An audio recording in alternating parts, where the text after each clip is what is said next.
good afternoon. Thank you for joining us. Let me begin with a question.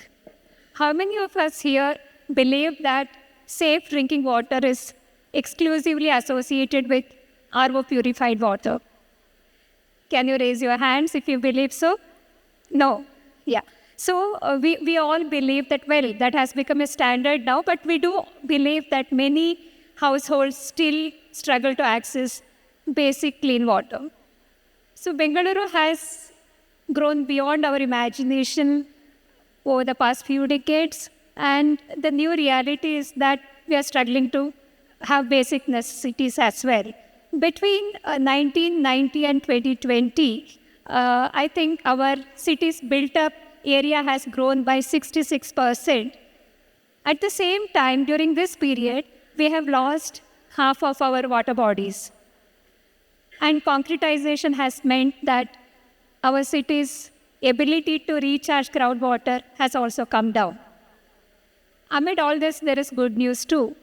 BWSSB's initiative to ensure tech-driven water security model has received global recognition. But we have two big questions now. How do we ensure Bengaluru is water positive by 2040? The other one is, how do we ensure that water is affordable and accessible to everyone? Let us hear from our experts. Sudhira, do you think that Bengaluru's water sourcing model is sustainable? And also, how do you think that we can scale groundwater recharging? Good afternoon all. Thank you for having me here.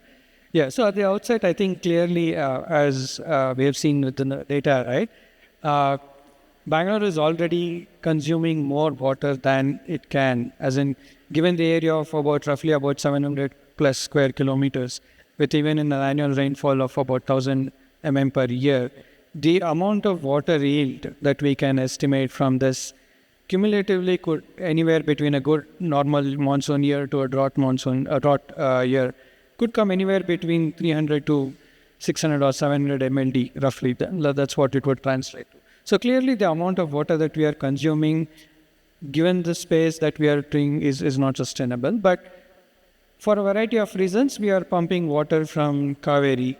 And those of you know, the water that we are getting from Kaveri is energized water in the sense that it is pumped from almost 300 meters above over 100 kilometers, so to say. So in the sense that doing that in the long run clearly is not sustainable, because it wouldn't be really wise to do that. Now what are the options there is to see how best we can make use of the water that is there. So speaking from global or even academic sense, right, not all water that we use are consumed. So the consumptive use is about 15-20%, and the rest of it is something there is an opportunity for reuse. And I think that is the big thing that we have to really reimagine. How are we going to make use of the water use? Speaking of groundwater, now Central Groundwater Board already has estimated that all the 5 talukas in Bangalore urban are in a stage of exceeding the groundwater consumption over 100%. As in the amount of withdrawal that is happening from groundwater is exceeding what is the amount of annual replenishment that is possible. So clearly, whatever we are doing at this point of time is not sustainable. But I think we'll have to reimagine how do we go about and particularly look at ensuring reusing water. And like you mentioned, there are a lot of water bodies there. And that's something that's an opportunity that we have. If you see, I'm sure most of you know that the city has been place of water bodies. All of these water bodies are man-made, so we don't have any lakes per se.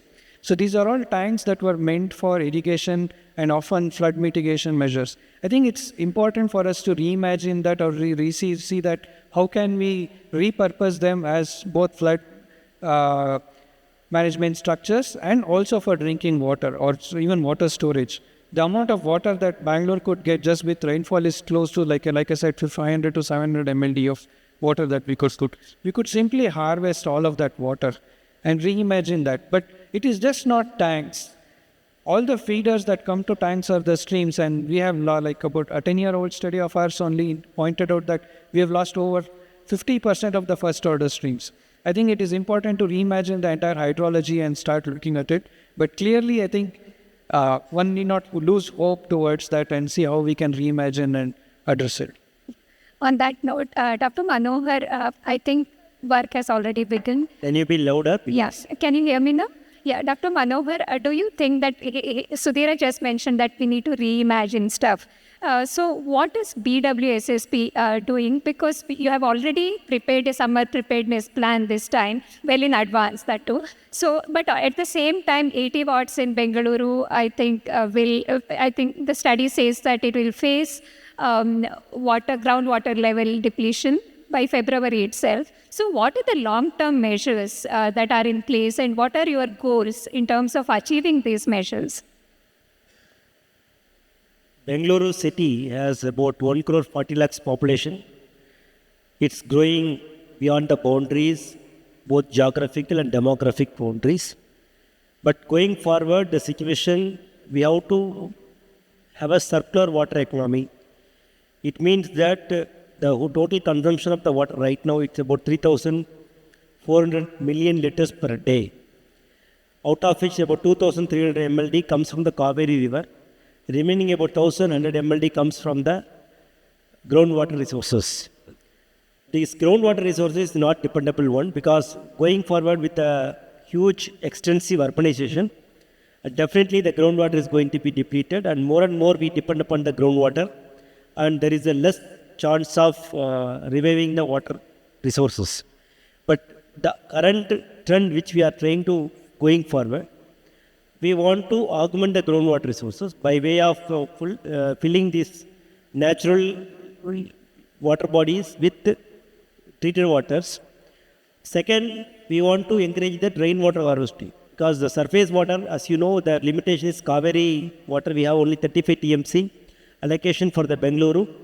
That can only extend up to 2040, beyond which we have to sustain on our own inner source. This is the supply side. So basically, we have to improve the groundwater table by increasing the recharging mechanisms and rainwater harvesting. When we come for the demand side, we have to very carefully reclassify our usage. Primarily, right now, many of the citizens of Bengaluru are used to use fresh water for all the purposes. But for my understanding, about 20 to 30 liters per day may be the fresh water requirement. Remaining water requirements can be categorized and given out with the treated waters. Especially these non-potable purposes, we have to, about 50% water is going for non-potable purposes. That may be used for the, used by this treated water. Secondly, apart from domestic consumption, even nowadays the Bangalore is having a lot of water requirement for commercial and data processing centers, which is going to be the biggest demand creators for the upcoming days. So what we are trying to create a ultra pure water using the secondary treated water, using private investors, so that this will be a potential market driven approach, where the demand will drive the market for conversion of the treated water into ultra pure water. So this will able to bring the fresh water for the human purposes. So that's how we are trying to manage both sides, supply side as well as demand side, so that in long-term basis, Bengaluru is water positive.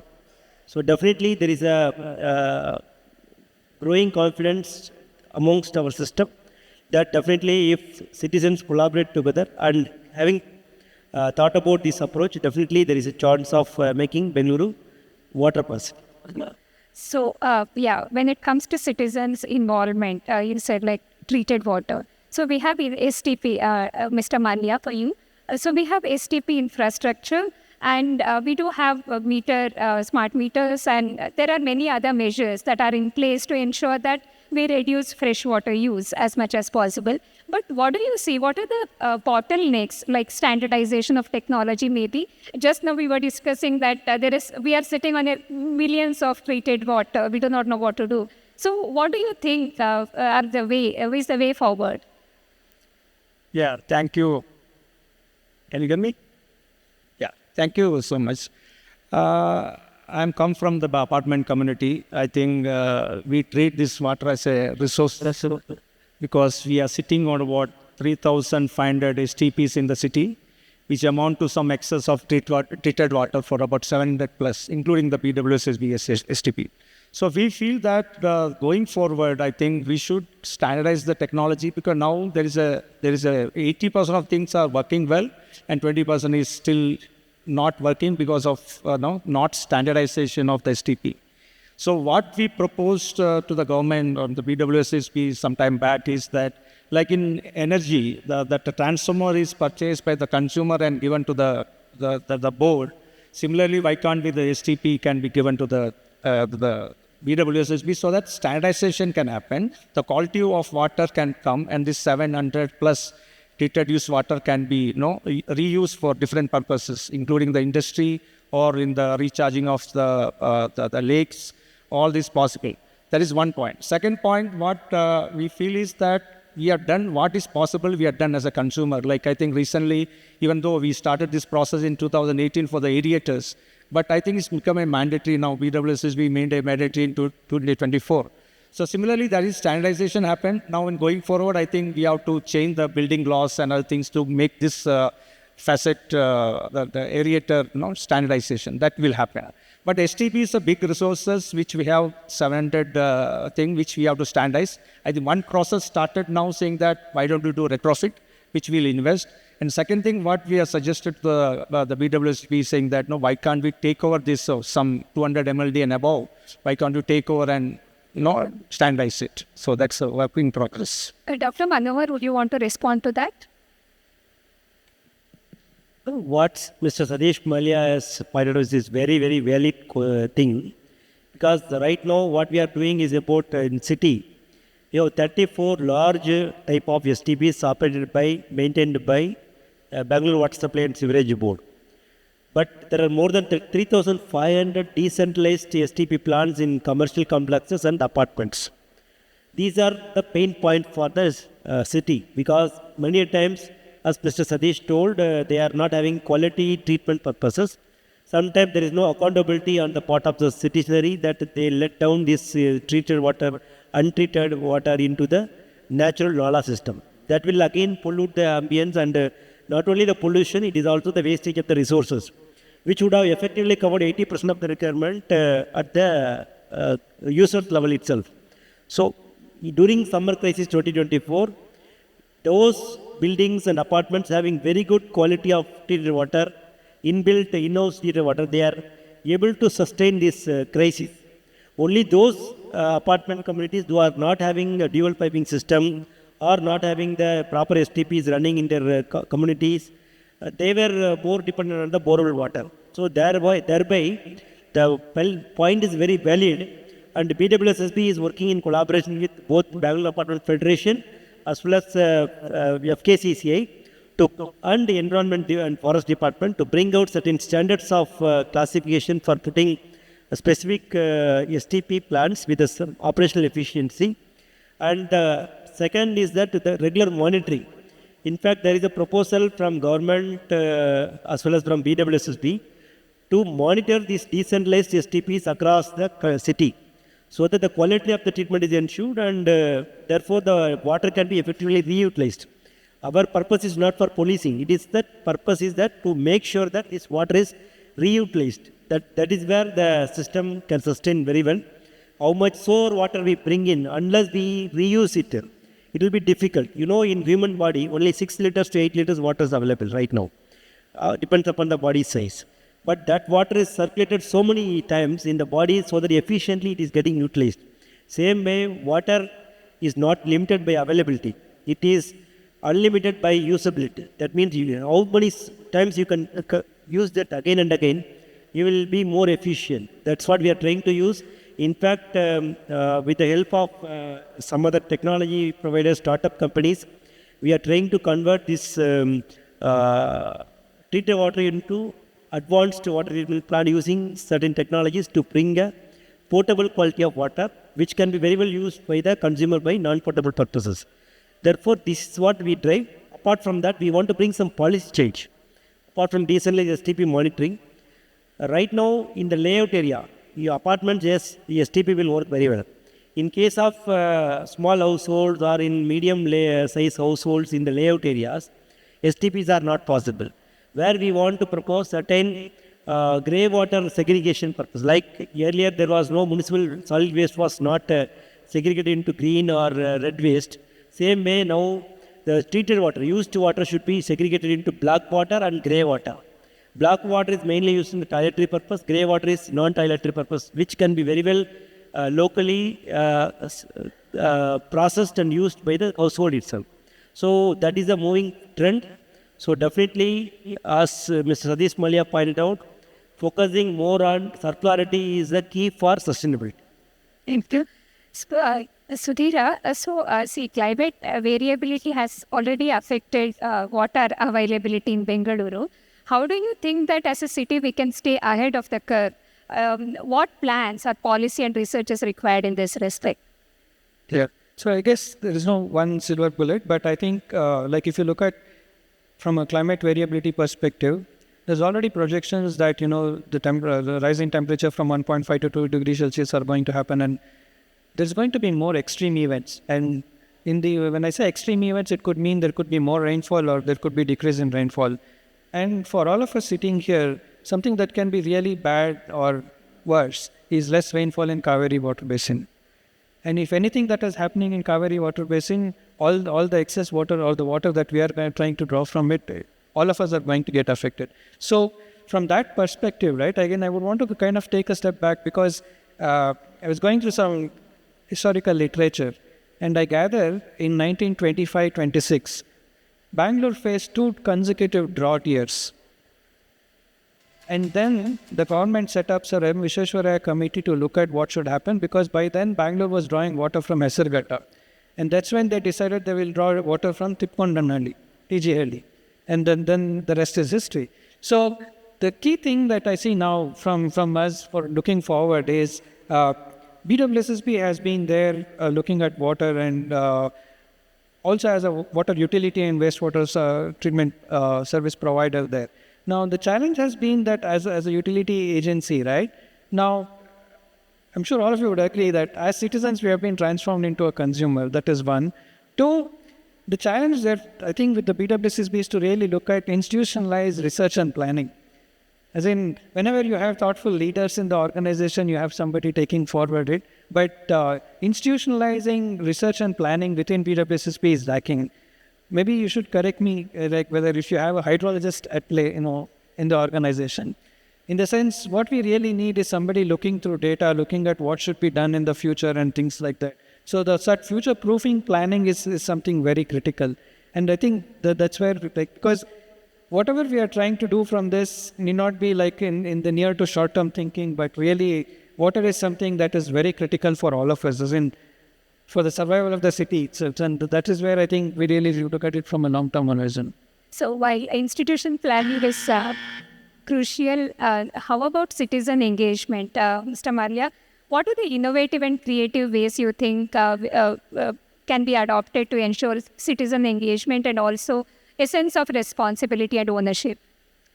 I think one of the things, I think again, I'll go back to energy, because you have a KRC to monitor what is required, what is not required, understand the demand side of it. Now, I think BWSSB is doing only the supply side of it. Demand, I don't think anybody is monitoring it. So I think KRC, what required is that a body where you also have a citizens' participation there. They have a public meeting happening, and they take input from public. Even though I don't know what BWSSB, the tariff point of view, like it happened every 5 years or something. But tariff point of view, also the KERC calls for the suggestion how we can improve it and other things, and supply side and the demand side. I think from citizen perspective, I think, see now if you see in a household, who can control the demand is the household. 70% of the water can be controlled by the household really. So if you're not involving the citizen for this process, as you know, how can reduce consumption, how can improve the quality of this thing using an alternative source of water, and citizen participation is important, which is, I think, work in progress as far as BWSSB is concerned. But I think one important point, what I feel is that there is no nodal agency. There's a groundwater is a separate department. There's a pollution control board for the STP and the treated use water, and the BWSSB is for the water. I think the integrated setup is required so that the citizen can more participate and make it success. Dr. Manohar, as much as we try, we know that Bengaluru's water infrastructure is aging and inadequate. What are the modernization plans that are in place to address this?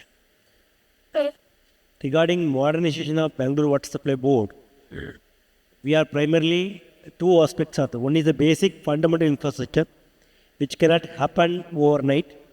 Basically, about out of the 11,000 kilometers of the pipelines, about 3,500 kilometers is age-old one. It is about 40-year-old one, which is in the core Bengaluru city, which needs urgent replacement. But urgent, it means not in single day or single year, it means over a period of 5 years' time. So that the citizen can get a good quality of water with a sufficient pressure. This is a fundamental infrastructure for the supply network. Whereas for the resource side, when we start planning for the source side, we have to go beyond Kaveri to see that source is secured. So this is a basic fundamental infrastructure. Second aspect is that very, very important is that going forward, we have to be more efficient. Nature will only bless those who are efficient. So we should be efficient, water efficient and energy efficient. So BWSSB is progressing towards making water efficient and energy efficient using innovative technologies including AI.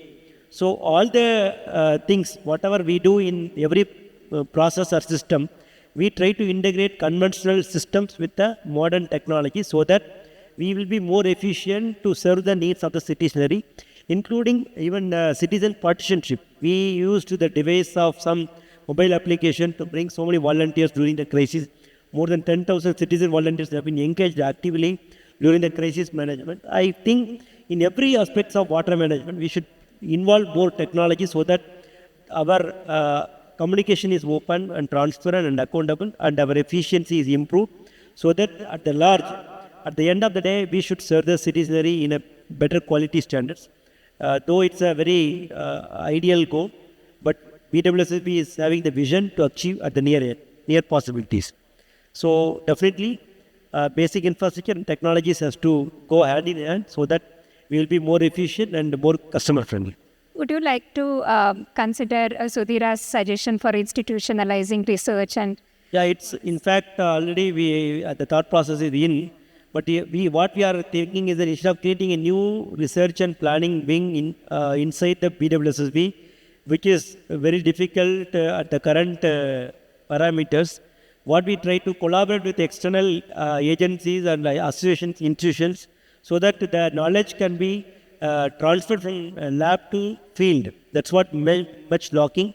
In fact, we have started negotiating with Institute of Science and various other CPRI to bring the research into the realities.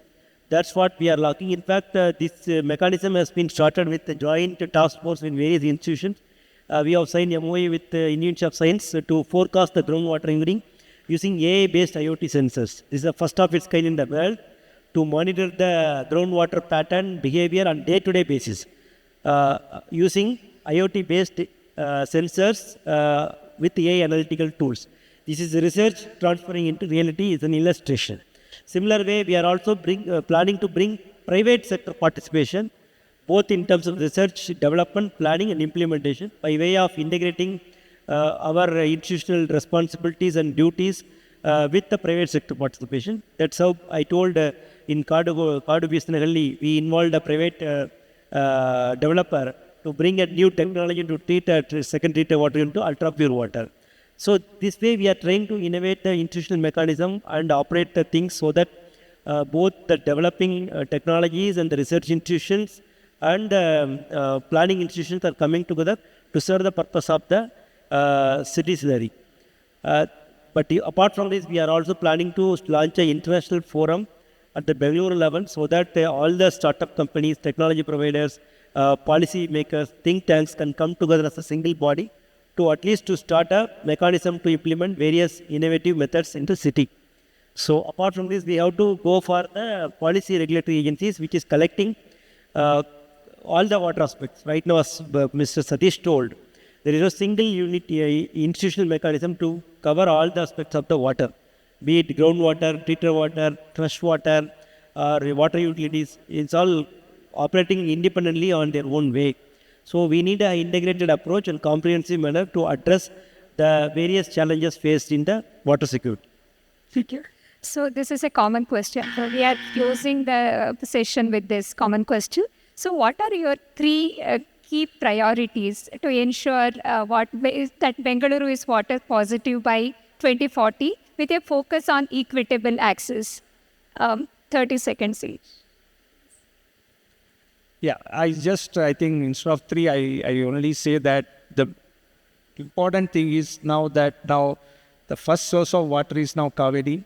It is not longer for next, I think 2040 will remain same. Second source of water now is the groundwater, which we have to change it to the treated use water. Because treated use water is a recycling water.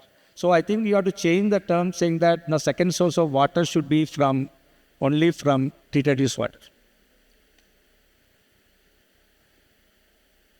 From my side, I can say that basically we have to be water efficient, both in terms of supply and demand, so that the citizen will get a sufficient water. Second, we should focus on being efficient in organization, because that will give affordable water. Otherwise, if I spend more money, then I spend more energy in supplying water, then ultimately it will pass on to the customer. So I should be giving an affordable water. Then third important aspect, which I feel, that the stakeholders' participation in the water governance, which is very much not institutionalized so far. So if we focus on that, then all the stakeholders' interests will be taken care, then definitely governance of this water management will be improved. Sudhira? So quickly, I think one, we need to reimagine the institutional structure in the sense Karnataka has already pioneered on integrated water resource management. I think it's apt that we really look at it and from an urban integrated water resource management, also from the equity access, because we don't have any elected representative reaching out or being the voice towards the utility agency there. I think that we need to some mechanism where that is, because that will ensure equitable access. I think that's a critical component. And I think clearly I can't agree more on the integrated institutionalization, because I think water, you can't have one agency and multiple. Like, we need to really integrate all the multiple agencies. I think that's the way forward. Thank you. Thank you. Thank you so much. Let us conclude with the hope that Bengaluru becomes water secure. Thank you. Thank you. I wish that the Deccan Herald is conducting similar such a lot of events. It is really appreciable because their citizen-oriented approach is always admiring to me in person and also to our organization. Thanks to your support. Thank you. Thank you.